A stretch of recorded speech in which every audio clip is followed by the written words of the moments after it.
Today it's match day, today it's derby day, today it's Torino, Juve, but can potentially also be the day that for the very first time on the 27th game of the season from the Bianconeri that we can see from the start together the magic trio in the midfield, Teun Koopmeiners, Douglas Luiz and Kefren Thuram.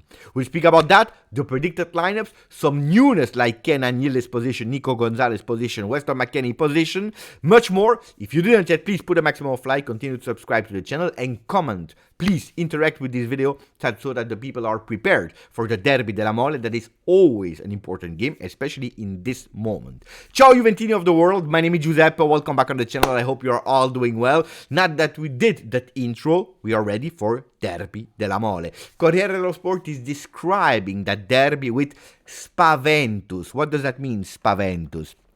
Spavento, a fear, being scared, and of course Juventus. So playing with that word spaventus, because yesterday that question came in press conference. If you didn't watch it, the video of yesterday is just spectacular because the press conference of Thiago Motta gave us a lot of topics to speak about, and one of them was fear. The question from a journalist, and that mighty, crazy, strange answer of Thiago Motta. So go back and watch it, but it's true that if we are looking at the last two games, Fiorentina and also Milan in Riyadh, where Juventus was both of the games taking the lead and gave it away because of shaky legs, well, we have to beat Torino today, but we also have to beat ourselves. Being not scared anymore, not having these shaky legs if we are able to take the lead into that game. Then, Chi perde paga is the title of Tuttosport, who lose will pay the consequences, because of course when you are looking at the ranking of Torino, it's not the most beautiful one, but if you are looking at the one of the Bianconeri, our ranking, it's absolutely not the most beautiful one. It's true, it's totally correct. We didn't lose in Serie A at the moment after how many? I don't know how many games, 18, 19, 18 games we didn't lose. Good, but on the other side, we did way too many draws. If I'm not wrong, 11 draws, which are way too much. So we need to go back to win, because losing today, but even a draw would be a total chaos, especially if we are looking at the result of Lazio yesterday that are giving us assists and assists and assists to tell Juve, please take that fourth spot, because Fiorentina and Lazio, we are not 100% credible, so it's the moment to do it. I don't want to deep dive too much into that ranking, because at the moment when we are looking at the ranking, it's bringing a bit of bad luck. So let's put it away, let's do our job today. Gazzetta dello Sport is also, of course, speaking about the derby, the one that wins can possibly turn the season around in a positive way. And that's what Juventus needs to do today. About the predicted lineups, Giovanni Albanese gave us 11 men. Di Gregorio will be there on the number 1 position. On the right side, Savona, Gatti, Kalulu, and Weston McKennie. It is a defense that will be the same for the third game consecutively, also with McKennie for the third game consecutively on the left back. No choices there, because we know with Cambiaso will probably be called up, because yesterday it was not in the absence list, but Cambiaso is a bit affected from flu, so not 100% Cambiaso. 4 men in defense, 1 goalkeeper, but then that's where we start shaking things with Douglas Luiz, Thuram next to each other, Yildiz on the right side for the second game consecutively, Koopmeiners as number 10, Bangula on the left, and then Nico Gonzalez up front. At least this is how Giovanni Albanese described as the lineup, which we can see a 4-2-3-1, with a lot of people, of course, that will continue to complain about that position of the number 8 of Juve. Why again in that number 10 when we know that this is not the best position for him, at least not in this Juventus? Well, things can potentially change, or from the beginning of the game, or after the game, with that position of Koopmeiners. I will tell you how in a second. The most important thing is that finally we can potentially see the 3 of them together. How they will play? Well, yesterday Thiago Motta said in press conference, Douglas Luiz, well, he can play in all the 3 roles, not giving us a lot of things, but we can already imagine. But really beautiful is to see them from the first minute together. You know how many times we saw them until now? 0. We saw Koopmeiners and Douglas Luiz only 1 time together. We saw Thuram and Douglas Luiz only 1 time together. I was there, it was Juve Lazio. I'm always speaking from the beginning of the game. And then we saw Koopmeiners, Thuram 7 times, but the 3 of them from the start of the game together, never. And this is actually after 26 games already played, something that we Juventini are regretting, are disappointed about, because when we are remembering the Calcio Mercato of this summer, this was for all of us the starting midfield with Locatelli and Fagioli, and probably also Weston McKennie as bench players for these three players. So today we have the possibility to see what we were all dreaming about in the summer. Will it work or not? Big question. In a 4-2-3-1, possibly, but maybe also possibly in a 4-1-4-1. That formation that Thiago Motta started the season with, if you all remember, 4-1-4-1, to disappear a bit after the injury of Gleison Bremer. A 4-1-4-1 that can easily become a 4-3-3. It depends on the movements that Thiago will request from Bangula and Yildiz. If they play extremely wide, we will probably go towards a 4-1-4-1 with Thuram a bit lower, Douglas Luiz and Koopmeiners a bit higher. If he's asking from Bangula and to Yildiz to play a bit differently, not paying attention too much on being extremely wide, but entering again the game, that could potentially be for the very first time of the season in some movements a 4-3-3.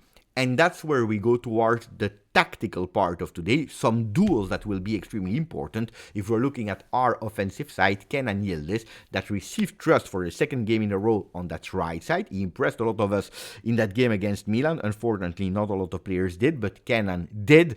Well, Kenan has two possibilities. Or he can enter from the right side centrally, and then going with the left foot or with the right foot. You remember that shot on target that was really, really powerful towards the end of the first half against Milan with his left, but also that goal that came with his right foot that is, according to me, because of the game, how it went, and it was really bad, etc. We lost, but the goal was really beautiful, the one of Kenan. We didn't speak enough about that. We didn't analyze enough the goal of Kenan. That was really a bijou.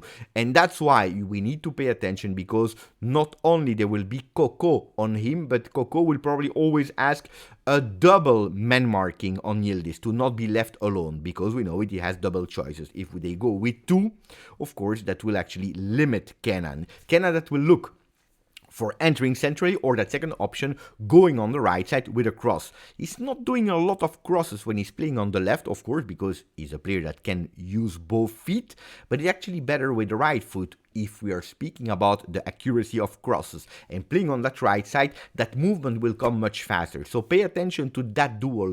Coco, Yildiz, plus an extra defender that can potentially leave spaces for the other strikers, like, for example, a Nico Gonzalez, that we know it, one of his secret weapons that we didn't see yet at Juventus, is the header, the goals with the headers, which he scored a lot in his past team that I didn't want to mention today. Another duel will be, in defense, of course, Che Adams against Kalulu. Che Adams that will always use the horizontal line of all the defense to actually drag with him, or Kalulu or Gatti that will follow him to create spaces, like, for example, players like Ilicic that can enter the spaces. So pay attention to indeed follow him, but leave him running from the left to the right, because we know what to do, with us not being scared of being disorganized or unorganized. So pay attention to the movements of the striker, and Kalulu Gatti, they will have to communicate extremely well, but also involving Weston McKennie and Savona on the left and on the right. And then in the middle, a battle will be played there with Ricci, that is doing a really beautiful season since last year, honestly, and probably will not stay too long at Torino, but Ricci can do two jobs. The one, he can defend, he can close the lines, and he will be really important. I will tell you why in a second, but then also he can see the spaces, he can enter, something that is improving more and more and more. So that double pivot in front of the defense of Torino is really, we need to pay attention, we need to be careful to these men. And if we are looking at the duel at distance with our player Koopmeiners, well, Koopmeiners, we know that we need to expect much more from him, because what he delivered until today was absolutely not enough. A bit for the position, a bit for the injuries, a bit of this, a bit of this, but today needs to be the game also of Teun Koopmeiners, because we need some leaders, at least technical leaders, if at the moment they are not yet strong leaders. Speaking about leadership, well, Koopmeiners could potentially be one of the players that could receive that captain band. Him, McKennie, Gatti, I don't know, because yesterday Thiago was extremely mysterious about who will wear that armband. Let me know in the comment who you believe that will be the captain today, and if you think it will be a right choice or not. What is worrying me is a bit the bench. because at the moment, as I'm recording that video, I didn't see the call-up list, so I don't know if there will be youth players that will join the team, but at the moment we have 5 field players. Cambiaso, that is not even at 100%. Rui, that unfortunately, when he played this season, was unfortunate and didn't have that breakout through season like Savona. So these are the 2 men for the defense. So we pray that in defense nothing is happening. In the midfield, only 1 player, which is Fagioli, if he will not start today. So Fagioli, but Fagioli, we know it that in the last game he's receiving 1 minute here, 4 minutes here, 5 minutes here, so not really a man that at the moment Thiago is counting on. Then up front we have Anadzic and a Wea that can be extremely key because he can play in the 3 position in attack, as a right winger, as a left winger, but also as a falso 9 or as a real 9 instead of Vlahovic, that again, for the people that didn't know, will not be called up today because he's injured like Conceição. So a really short bench with not a lot of alternative, and some of the alternatives are not even at 100%. If we want some talks about Mercato, because I know that you love speaking about Mercato, Fullkrug will not join Juventus, not because Juventus said no, 100% we don't want it. He was in that list, even if it was not the first name, but yesterday, muscular injury for the German player. So at least the decision has been taken, not from Juve, but the destiny said it's not Fullkrug that needs to join Juve. On the other side, we run for Kolo Muani, with yesterday some decisive steps made by Juve to communicate with the player, with also Paris Saint-Germain. So all the ways are going towards Kolo Muani to Juve, but pay attention.